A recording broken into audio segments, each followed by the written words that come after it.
Some moments in life feel like the end of the road, like every prayer bounced off the ceiling, every hope crushed, every answer silent. On the TV above, a reporter talks about Easter weekend, about the cross, about Jesus' last words. Daniel doesn't care. His father is in surgery, fighting for his life after a massive heart attack.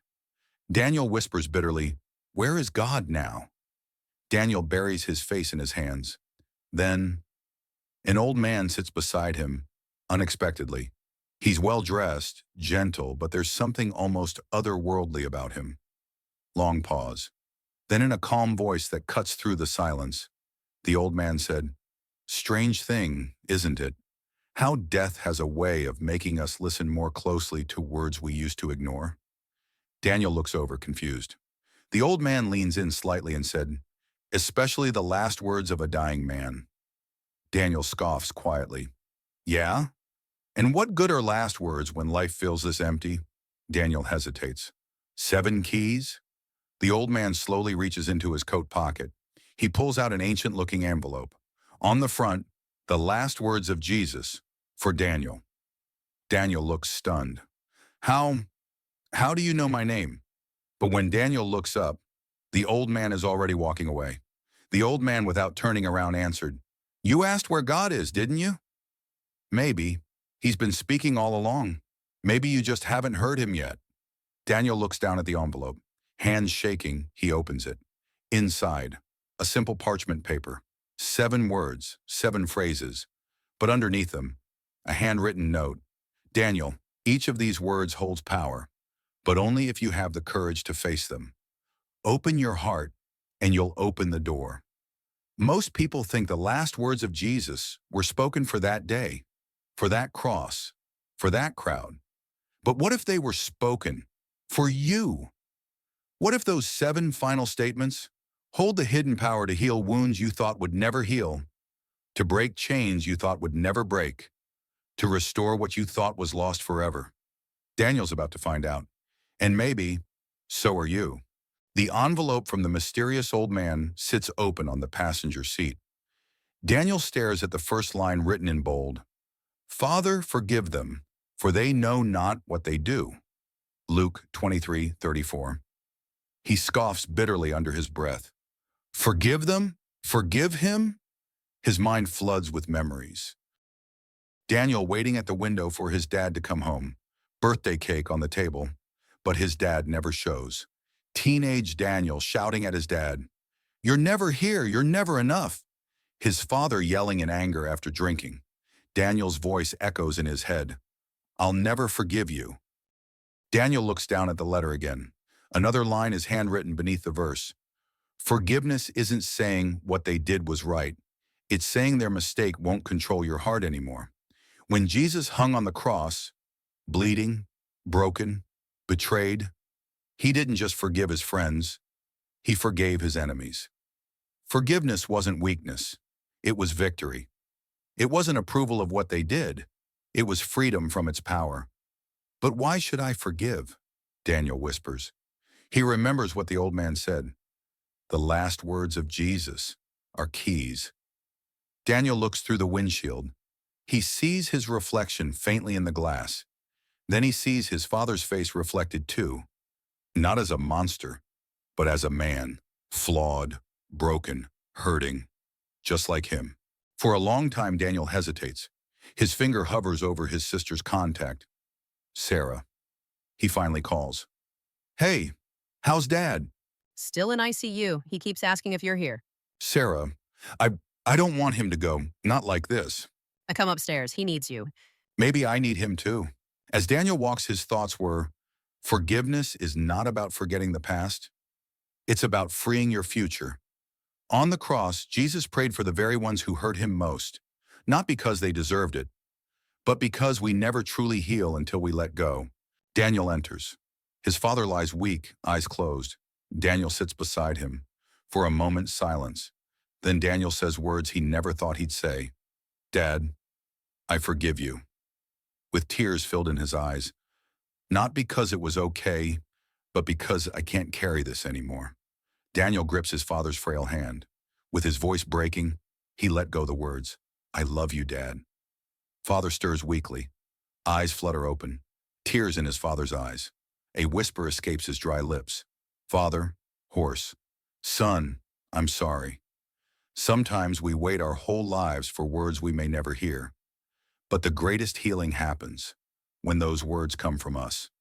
The first key Jesus gave us from the cross was forgiveness. And when you forgive, chains don't just fall off them, they fall off you.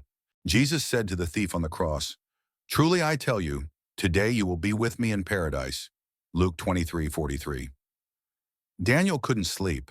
He sits alone in the small hospital chapel, staring at the cross hanging on the wall. The letter from the mysterious old man is in his hands. He looks down at the next line. "Today you will be with me in paradise." Daniel whispers, "Must be nice. Paradise." He shakes his head. "But people like me, people like Dad, we don't get that lucky." Suddenly, voice speaks from behind him. It's the hospital janitor, Mr. Elijah, an older man with kind eyes, quiet, observant. Funny thing about Jesus, son.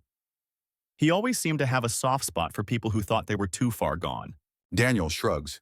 "Yeah, criminal. Dying next to Jesus. Too late for him." Mr. Elijah shakes his head. That's where you're wrong. The thief, beaten, broken, hanging next to Jesus. The crowds mock him. He knows he deserves to die. But somehow, with his last breath, he turns to Jesus. "Remember me when you come into your kingdom." And Jesus, in the middle of his own agony, turns his head and says words that changed eternity. "Today, you will be with me in paradise." One sentence, one choice, one moment of faith, and it rewrote his whole story.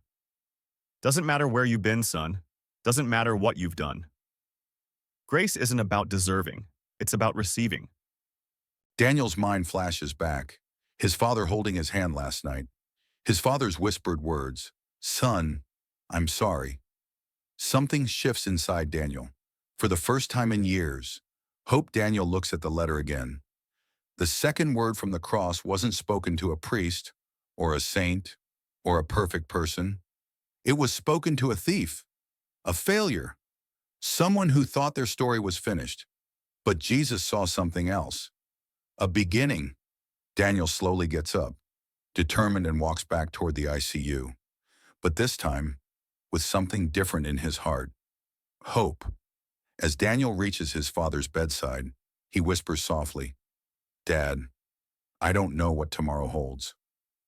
But if Jesus could give a thief paradise, maybe he can give us a second chance too." When Jesus saw his mother there, and the disciple whom he loved standing nearby, he said to her, "Woman, behold your son," and to the disciple, "Here is your mother." John 19:26-27. Daniel sits with his sister Sarah. Both are quiet. The weight of years of broken family history hangs in the air between them like fog. On the table between them, the letter from the old man. The next line reads, "Woman, behold your son. Son, behold your mother." Daniel stares at it, confused. Daniel quietly, "Why would Jesus care about family stuff while he's dying?" Sarah looks at him, almost surprised at his honesty. She said, "Even while dying, Jesus was building bridges." Daniel swallows hard. "I haven't exactly been John. More like Jonah, running away." Sarah gives a small laugh through her tears and said, "Yeah, well, I haven't exactly been Mary either." Daniel looks at her, vulnerable. "Sarah, I'm sorry." She looks at him, eyes glassy. "Me too. My God, why have you forsaken me?" Matthew 27:46. Daniel stands alone on the rooftop of the hospital. The city lights flicker below him. The weight of everything hits him all at once. His dad is still critical. His family still fragile. His faith still full of questions. In his hand, the old letter.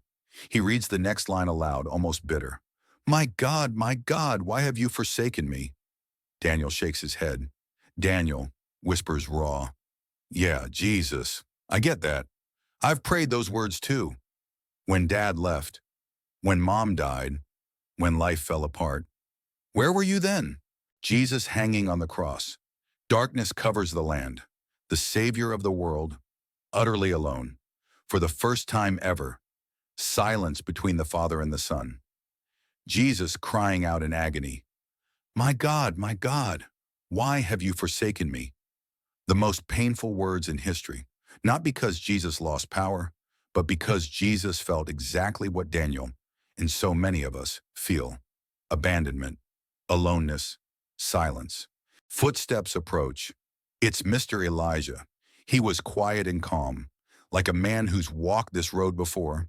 Said to Daniel, "Hard to pray when heaven feels closed on you." Daniel acknowledged by nodding. "Feels like God left me on red." Mr. Elijah chuckles softly. "Son, do you know why Jesus prayed those words?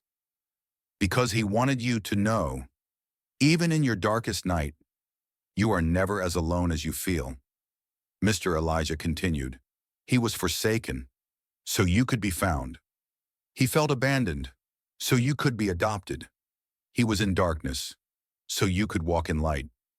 Daniel wipes a tear he didn't realize fell. For the first time, the silence feels less empty, almost holy. The cross does not promise us a life without pain. It promises us a Savior who meets us inside it. He hears your cry. He knows your loneliness. And he has never, ever left you.